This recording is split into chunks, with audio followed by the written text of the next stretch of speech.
There is a lot of money available to you hiding in plain sight in your business that you're no longer seeing because it has either gotten lost in the clutter of the day-to-day, or, it's just the way that you've always done business and you're just used to it and you no longer sort of feel the pain of it. You're listening to the Profit by Design podcast, episode 55.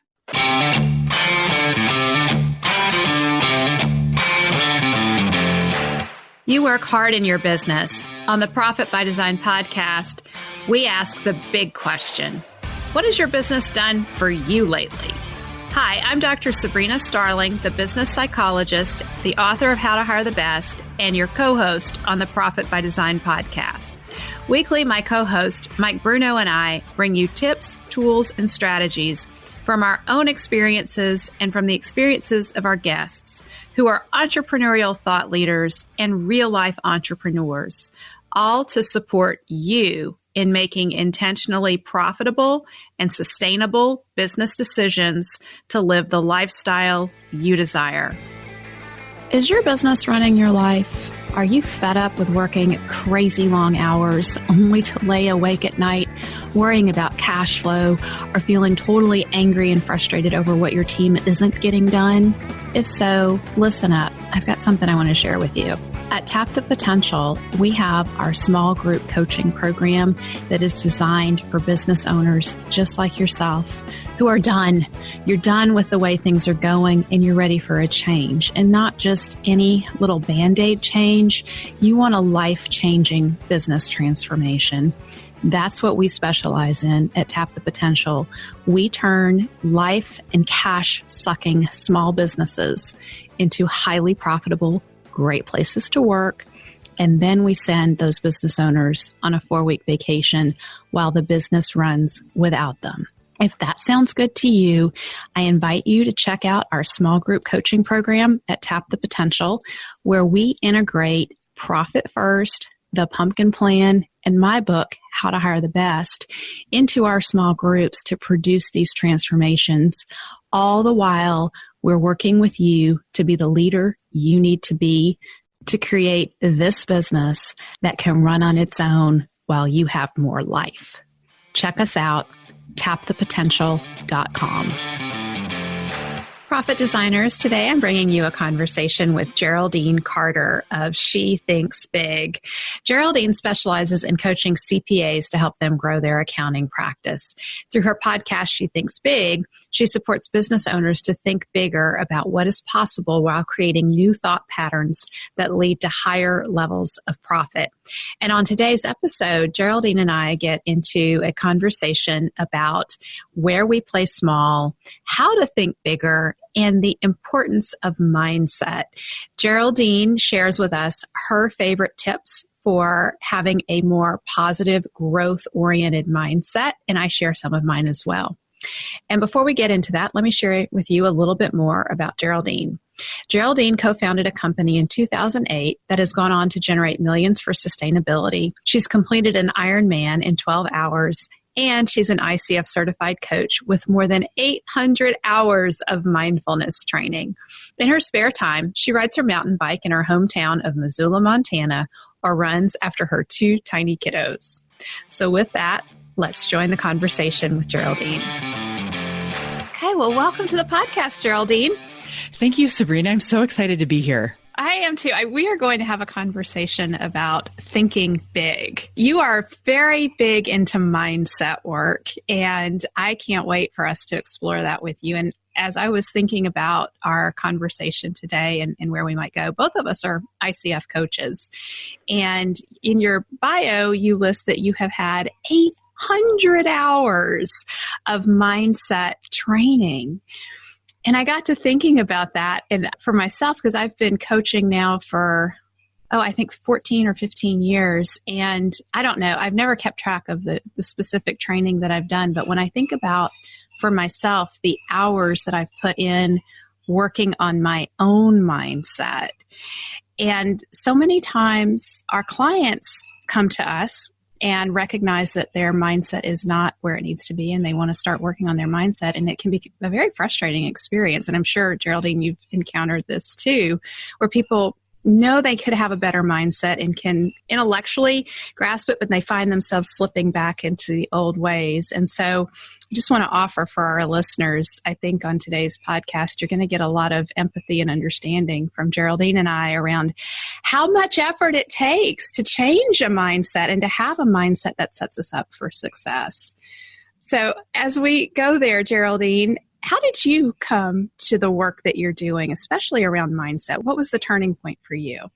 The turning point for me was when I was in my late 20s, early 30s, that I realized that there was something on the inside that was deeply unhappy.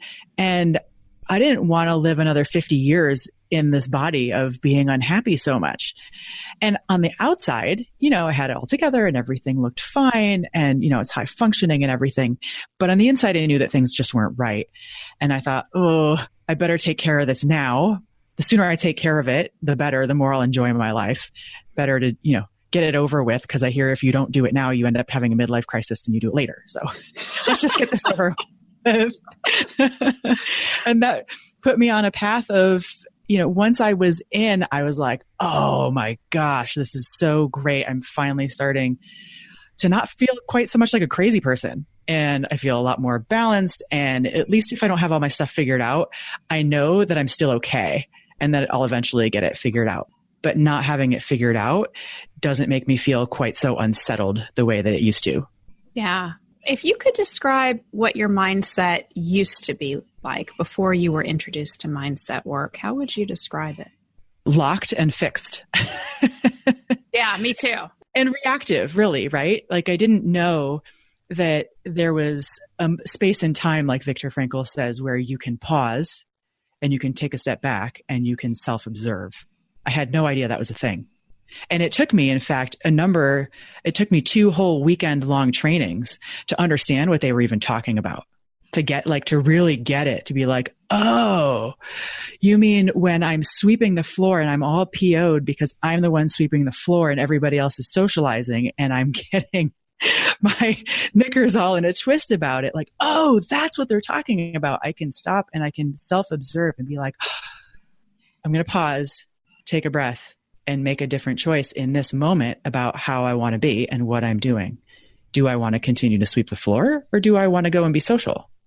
And if I want to continue to sweep the floor, do I want to be irritated while I do it or do I want to enjoy sweeping the floor? And that was a real light bulb moment for me that I could self-observe and be at choice. And it just changed everything for me.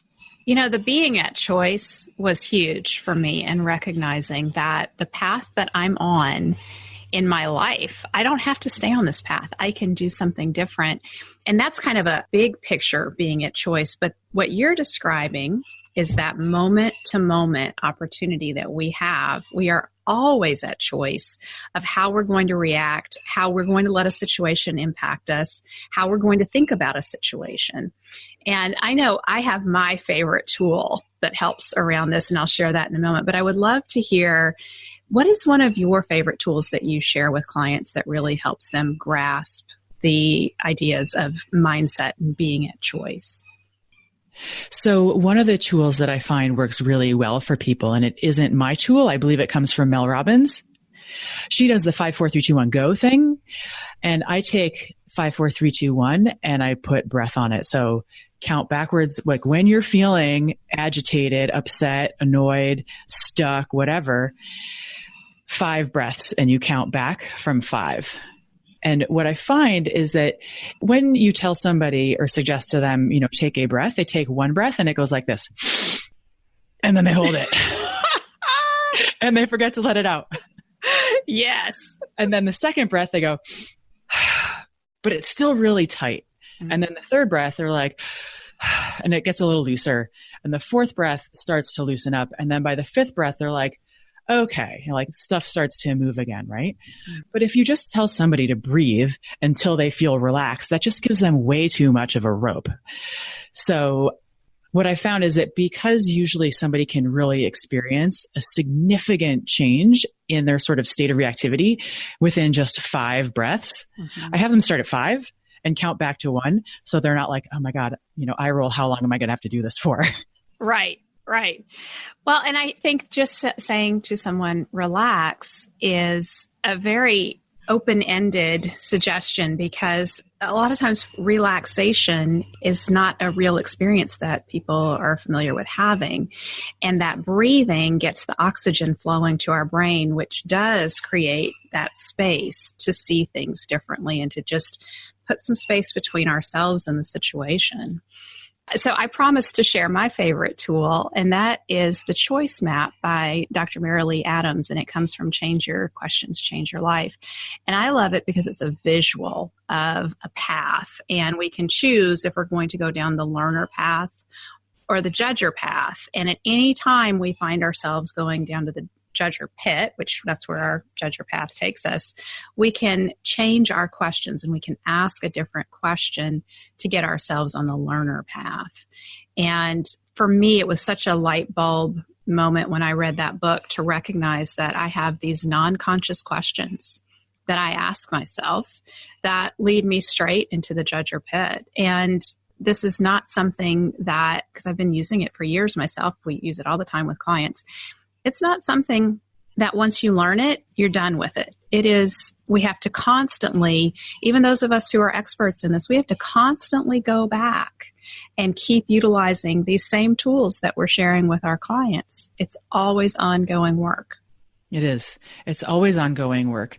And what I love about the visual of the map of the judger path and the going to the judger pit is that at any given moment, it's the moment that you discover that you're on the judger path that you can veer off, right? There's no judgment or correct moment that you should have noticed but didn't, right? It's just the moment that you notice, you make a left-hand turn and you go, I'm getting off the judger path and I'm going to see what I can create. So it's a great visual for people. Yeah. So you are a business coach and you work with business owners to really reclaim their life, very much like what we talk about here on the Profit by Design podcast. Reclaim your life and design your business so that you can have a life. How do you find mindset playing into that? I think one great way to describe it is by comparing two clients that I have who are in very similar businesses. In fact, they're in the exact same business in very similar niches in the same town, serving the same demographic for the same number of years. And one of them makes about $500,000 a year and has no compunction about making that amount of money and being successful. And the other one makes about $300,000 a year and feels very guilty about making that amount of money. And what I see in that is that these two people are so alike. They're both women, both, like I said, serving the same demographic, doing the same business, and struggle in very different ways. And the one who's making about $500,000, her work flows freely. And her struggles are just about like, how do I create this? How do I move forward? What's the best path forward? And the one who is making about half that has a much harder time with the growth of her business and almost like plants landmines in front of herself to slow herself down because she almost doesn't think that she's worth the success that she's experiencing. So it's a really interesting way. I mean, granted, this is a sample size of 2, right?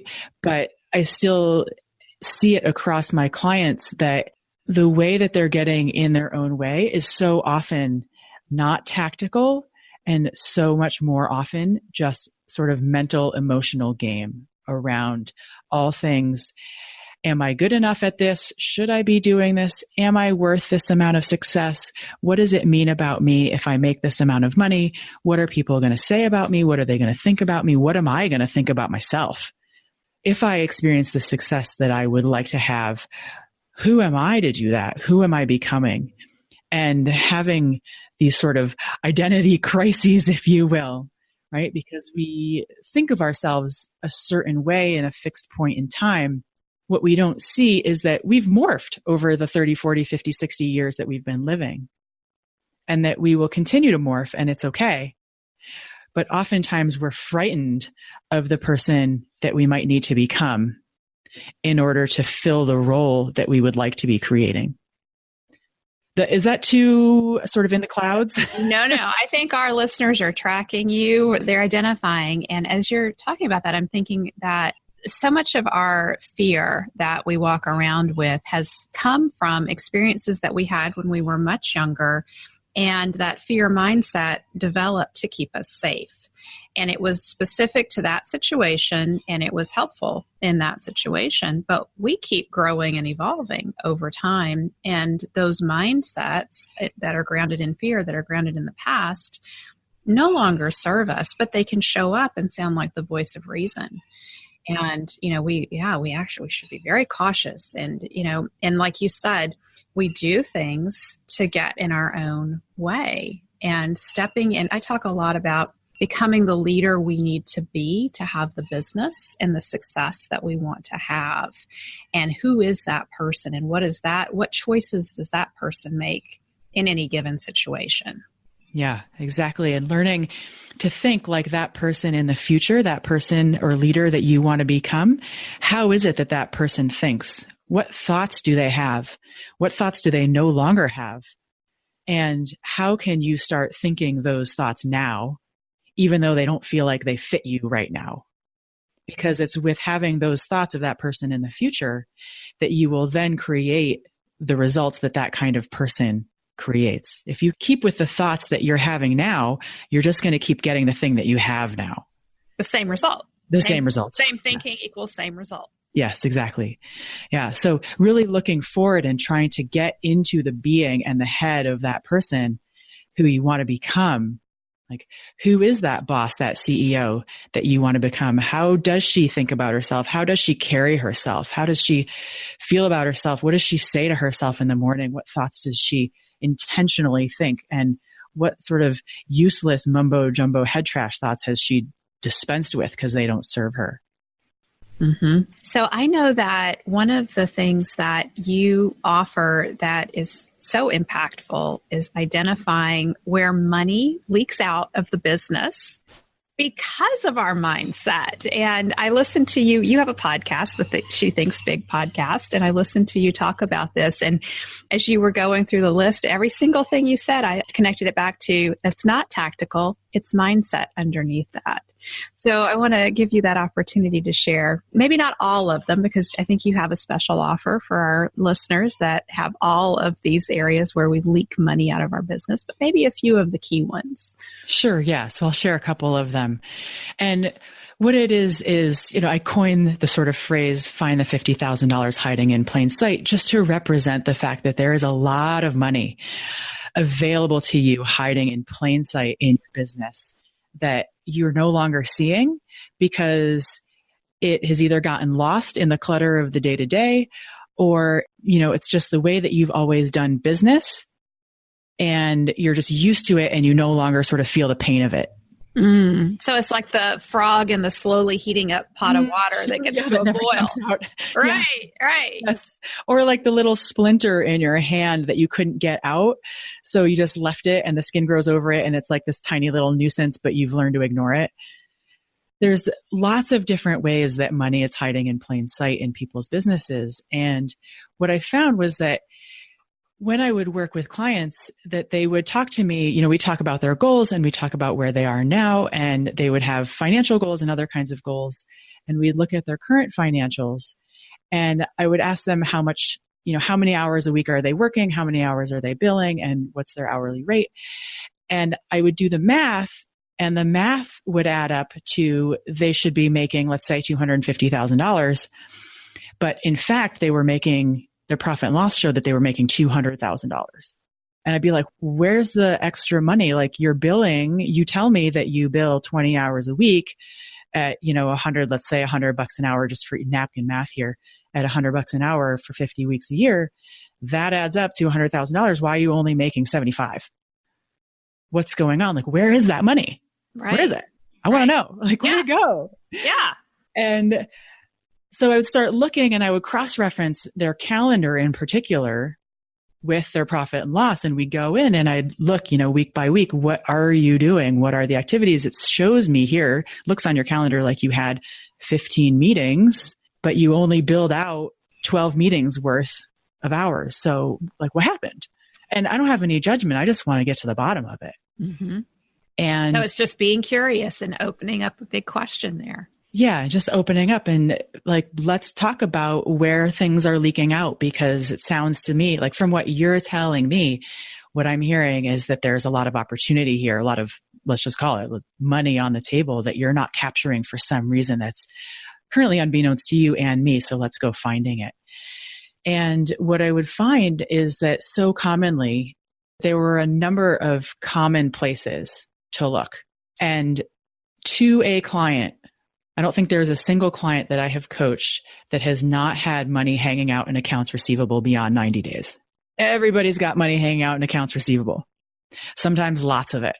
And what it sounds like is, oh yeah, Jason, I know I need to bill him. He's overdue, but I just heard that he's getting separated and I don't think it's a good time. And the thing is, I hate to send that invoice right about now. Yeah. Our wives play tennis together. Right. And you're like, like, how do I have that conversation? Right. And because it's uncomfortable, we just avoid it and shelve it for later. And similarly, say we get really busy in our businesses, stuff just gets busy, right? It's busy season. You've got to make hay while the sun is shining, and you get a week behind, 3 weeks behind, 3 months behind on your invoices. And now you're like, oh, I'm so embarrassed that I never invoiced this person from last April. That was 6 months ago. Right now, I'm really embarrassed to send this invoice. So you sit on it and then it's 9 months and then you're really embarrassed. And then suddenly it's like 11 months and you either got to go or get off the pot because it's going to be next year, right? Like you don't want to carry it over to the next year, and same for them. They want it off their books. And now you're like, oh, how do I say, I'm really sorry that I didn't invoice you 11 months ago, but here's an invoice for $10,000. Mm-hmm. Right? And awkward conversation. Awkward, right? So no wonder you avoid it. You'd rather do things that are easier in your business. Like it's hard enough to run our businesses, never mind doing the things that emotionally we're sort of challenged by doing. And what happens is that in our profit and losses, what's revealed is all the places that we have emotional work to do. It shows up in our profit and loss. Interesting. Say more about that. Right? So if you have a hard time invoicing somebody from 11 months ago and finding the right words to say because you're going to feel shameful, that's emotional work to do, right? I mean, if you're just to be dispassionate, the answer is, I'm really sorry that I missed this. Here it is now. Let's figure this out, right? There's always a way to be dispassionate about it, but our own emotions get in the way. And same thing for, say, for example, let's take the example of late cancellations. Leave gaps in your calendar that if you had been able to fill them, you would have been able to do billable work, right? But because you like to avoid confrontation and you have a small subset of clients who cancel the morning of, and it's hard for you to speak up for yourself and be like, look, if you need to reschedule, I want 24 hours in advance notice. Totally reasonable thing to do, right? But for some people who have difficulty speaking up in that way, that's going to show up in their profit and loss in the form of billable hours, hours that could have been billed, hours that could have been work done that didn't end up turning into paid work. So much of what I find is in people's businesses is around having clear and strong boundaries and holding to them. And a lot of us, just by virtue of growing up in the society that we grew up in with families and, regular people around us who are humans, we just have weaknesses in these certain areas. And it simply shows us that we have places in our lives, in our personal life, to shore things up. No big deal. We work on it, we shore it up, and then we move on to the next challenge. So what is a tip for someone who is recognizing, okay, yeah, I have these boundary issues going on in my business. What is one tip to start course correcting?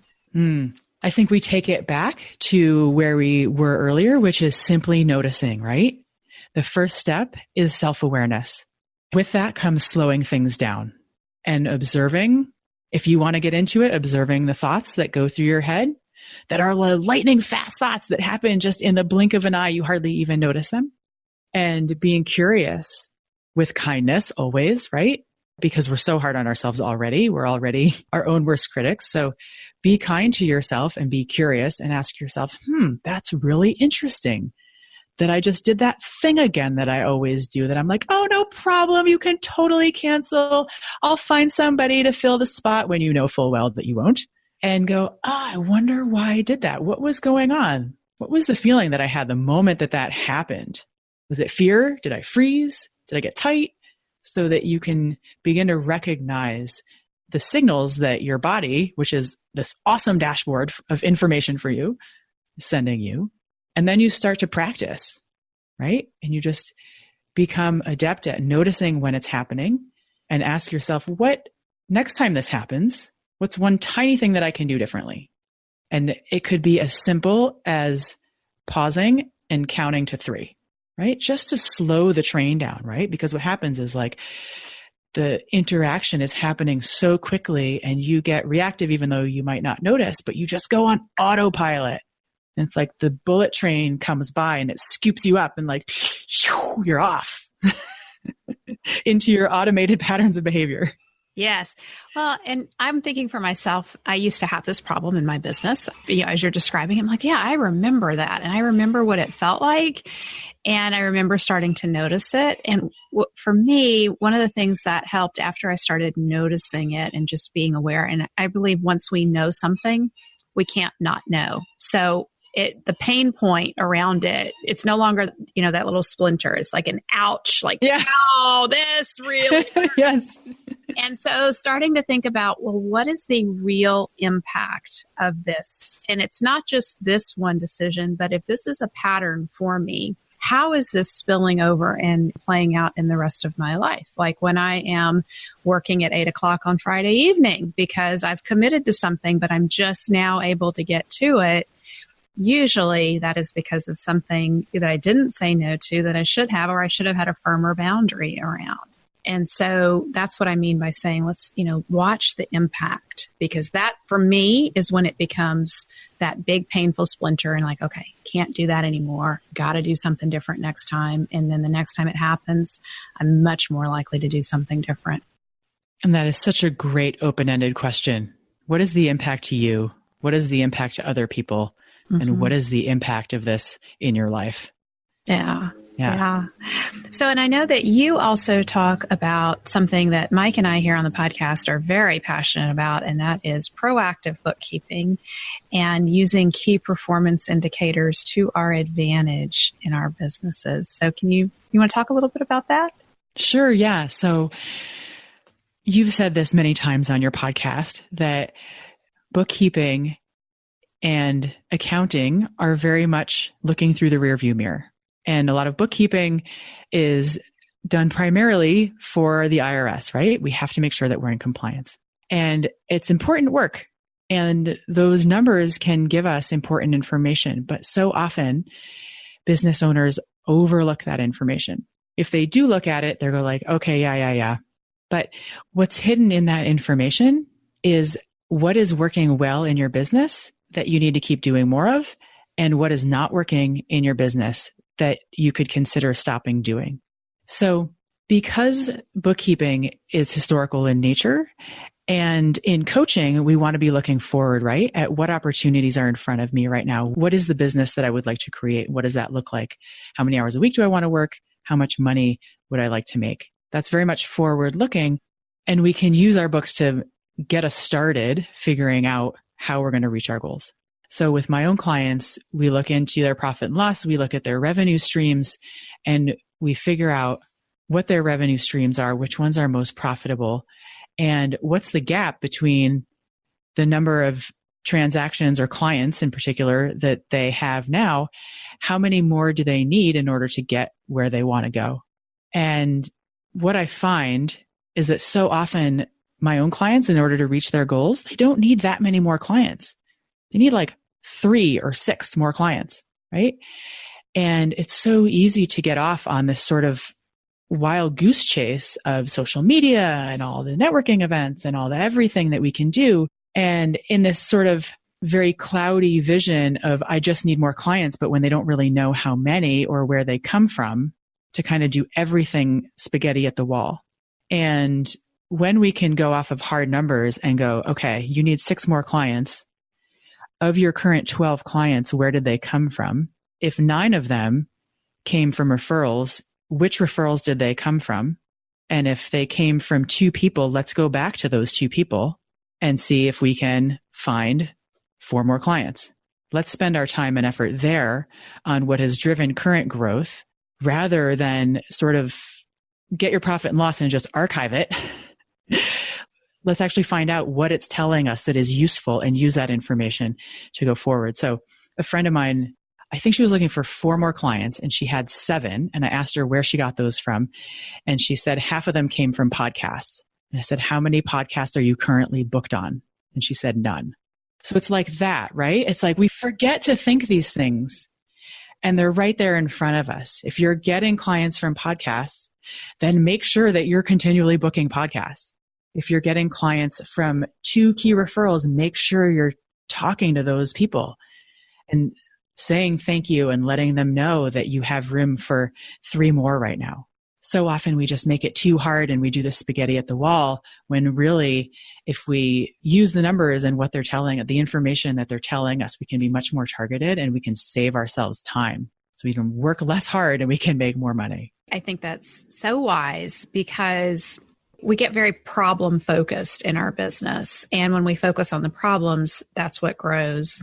I like us to focus on wins and successes when we're working with clients because it does keep the, if it's the podcast or whatever effort that you're doing that's driving business in the door, just do more of what works. And how can we systematize what's working? Because that's when things really start to hum, is when we start putting those systems in place around the things that work.